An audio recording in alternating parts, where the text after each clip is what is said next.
singutinya. Niba wumva ufite imbaraga zo kuba wahangana nanjye, wowe uzaze turwane, nzagukubita ntacyo nikanga. Uwo yitwa Lorenzo Christian Musangafura.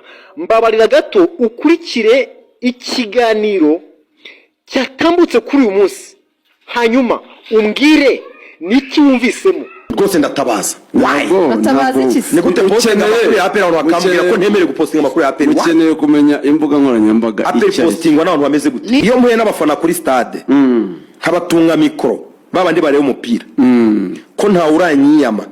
Iyo mpuye nabo muri restaurant, ko dusangira ko nta uranyiyama, kuko abambaza amakuru y'ikipe yabo. Nibyo rero bakabaye social media haza abantu 10 bakurikiranye ngo tuvire kuri ekipe isi ye ngo amatagira gitereka. Ibyo ni ibiki mu muri mukwe? Ubatuma kambaye message. Izo message zanyu nazibona na inbox muranyandikira. Ubatuma muzamubwire ngo Lorenzo wadutumyeho ntawe twabonye. Nimubwira ko mwambonye muzamubwire ngo twamubonye atubwira ko atagutinya. Ubatuma muzamubwire ko ntamutinya. Muzamubwire iyo message. Ubatuma simutinya. Nta nubwo ari umuntu watuma ndara ntasinziye. Ni umuntu usanzwe cyane, watakarijwe icyizere, udafite credibility mu mupira, utemerwa, ukora ibibi n'inkozi y'ibibi.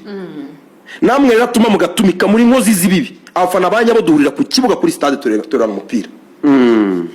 Turana umupira kuri television, muri gathering. Turana umupira kuri stade, twatwicaranye muri stade mwambaye jezi. Twatuganira umupira, tuganira iterambere rya Ruhago. Ubatuma ukorera mu mwijima, mu gicucu cya Satani, muzamubwire ko mutamboye. Iyo message itomoye. Umwaka mushya n'ingamba nshya, ngiye muri umupira nta muntu numwe ntinyama. Nta numwe. Nta muntu ufite uburenganzira bwo kumbuza kuvuga kuri APR numwe ariko nta numwe. Nta ufite ubwo burenganzira. APR tuyinganya w'ijambo, ngiye nkagira akarusho ko ndi umunyamakuru. Amakuru ya APR ndayatara neza, nkayavuga neza, nkayisesengura neza. Utishimiye ko nyivuga, wumva hari ikindi ndicyo kitagomba kuvuga APR, uwo nta jambo afite umupira w'amaguru. Ntaryo rwose. Uwo ni umuntu wasigaranwe n'amateka mabi, ntabwo agezwe 2026 tugiye kwinjiramo. Mwicare mwumva amakuru y'ikipe yanyu, nyabahe neza. Utishimye ajye kwimvira handi. Oroshya. Umuntu azaba ukuntu abajanti cyane bakamufata for granted. Kuba ntazano ngo mbwiza abantu kuri ko bamfashe nkaho come on man. Siko abantu bibonye. Se ninda kubabaje. Umuntu wababaje Lorenzo rwose wapi. Ntabwo mbabaye meze neza. Iyo ni message nararanye. Bakarenze kandi. Iyo ni message nararanye rwose.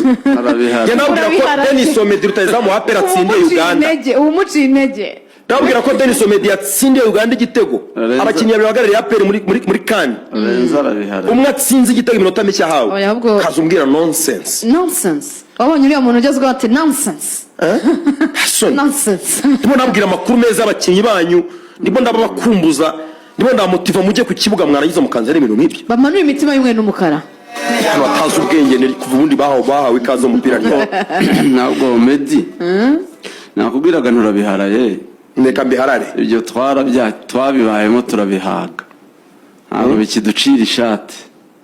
Ubwo rero wowe niba bikigucira ishati uracyafite umwaka uyu mwaka 2026 nimba nkiri kuri radio ndababwiza ukuri muraza kunyumva. Nimba nkiri hano 2026 urumva utanze ntangamarara hakiri kare ndabapiga kwenye mshono. Hari na gahunda yo kuvuza. Nimba nkiri hano hari na gahunda yo kuvuza. Hari cyo atakubwiye muri minsi nzi barankorera iki. Ni mu mpusha nge ndabakubita kwenye mshono. Uko mu mpiga ni mu mpusha. Uko mu mpiga ni mu mpusha nge munyitege none. Ndakukubita kwenye mshono. Aravuze wakara niwe yavuze ngo ko numva Lorenzo none anapiga kwenye mshono cyane. Piga kwenye mshono. Mana yanjye. Iyi ni kandanda y'Inyarugenge. Nuko yubatse nta kundi. Yitwa Lorenzo Christian Musangafura. Ni umunyamakuru wa SKFM 93 n'ibice 9. ngira ngo mwumvishe amagambo yatangaje ni mu rubuga rw'imikino rwabaye kuri uyu munsi ari kumwe n'itsinda rigari ry'abanyamakuru ba siporo, Sam Karenzi, Naisa, Kazungu Keva ndetse na Lorenzo ubwe. Amagambo yatangaje mwamaze kuyumva. Ubwo aravuga ati jyewe niyamye umuntu ushaka kumbuza kugira icyo mvuga ku ikipe ya APR FC. Jye ntabwo numva ni gute umuntu ashaka kunyinjira mu mwuga w'itangazamakuru. Ye nkora ibyo nize, umupira ndawuzi bihagije. Why wowe uza ushaka kumbuza kuvuga? Urinde? Aragira ati jyewe nukomeza gushaka kumbuza gutangaza amakuru ikipe ya APR kandi mbifite uburenganzira bwo kuba nayatangaza nk'umunyamakuru w'umwuga, nzagukubita ntacyo nitayeho.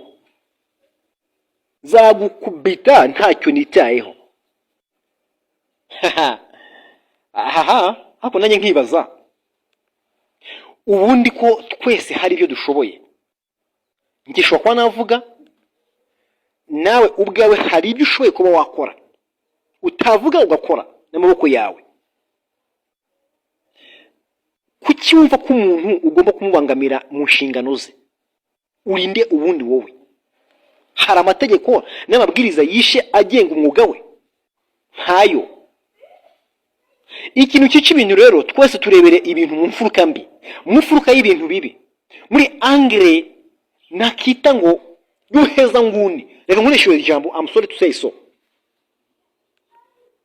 Twamaze kwishyiramo ko runaka yanga ekipe runaka, ariko tumenye neza ko twese turi abantu kandi dufite uburenganzira bwo gukunda no gukundwa no gukora ibyo dushatse, ariko tutarenze ku mategeko. None nimba umuntu atarenze ku mategeko areba industry arimo, urinde wowe uza kuza kumubwira ngo ntabwo wemere gukora iki n'iki. Just iri ni somo rikomeye mugomba kuba mwagira gute mwamenya. Jya wirinda kwinjira mu buzima bw'umuntu. Just abantu banze gukora ibintu byabo ngo babishyire ku murongo. Abantu baraho gusa bari mu kintu cya fanatisme, ntabwo bakoresha icyo bita common sense. Ntayo. Araho gusa kucyuka ku kirere, akumva ko agomba kurya ari uko yavuze runaka, akumva ko agomba kurya ari uko yagize uwahutaza. Just ibyo ngibyo ntabwo byubaka, ibyo ngibyo birasenya. Nibidasenya bizasenya wowe. Icyo kintu ukiromarika mu mutwe wawe. Just niba wumva ko ugomba kubaho uko wabangamiye mugenzi wawe, ukumva ko ugomba kubaho kuko hari umuntu wabujije uburenganzira bwe, just urimo urakomanga ahadakomangwa. Ibi bintu hari igihe umuntu abivuga rimwe, kabiri, gatatu ntubyumve, ariko another fois ukabyumva ubwaba ari wo byumvishije. Just utabyumvisha ukabyumvisha n'urundi rwego rundi. Kubaho abantu babangamirana ntabwo ari ibintu bifite icyo byafasha society. Just reka umuntu avuge ibyo abona bigenda, n'ibitagenda bivuge. Just icyo nicyo nkundira icyo bise journalism ajour. Urumva icyo ari cyo? Ni amakuru asohoka buri munsi. None nimba muri APR cyangwa se muri Rayon hari ibyagenze neza uyu munsi, nange kubivuga. None seda niba ku munsi w'ejo hari ibitagenze neza, nabyo simbivuge. Kuki wumva ko umuntu agomba guhora avuga ibintu byiza gusa ko ibyo atabivuga? Kunenga no gushima. Just umuntu nakora neza ashimwe, nanakora nabi agawe. Icyo nicyo bise journalisme, nta mpamvu yo guhisha ukuri ngo bakire ku kinyoma. Amakipe yacu niba tuzi ko arwaye ararwaye, niba tuzi ko ari mu bihe byiza ari mu bihe byiza, nta mpamvu yo korosa ibitoroswa. Orosa ibintu ubona ko bikwiye koroswa, ariko ibitoroswa ntubyorose. Koresha ukuri, icyo nicyo kizatuma uba umuntu ugomba kugira aho agomba kugera. If not, tukaba turi gusenya ibyo twagezeho. Vuga ukuri nushaka uzakuzire, nta mpamvu yo guhisha ukuri. Ngayo nguko ntabwo twari bwicare iki kintu tutakivuzeho, kuko ni ikintu kibabaje kubona umuntu abangamira mugenzi we ngo ntagire ikintu atangaza, kandi icyo atangaza kibuze kubaka sosiyete. Nagiye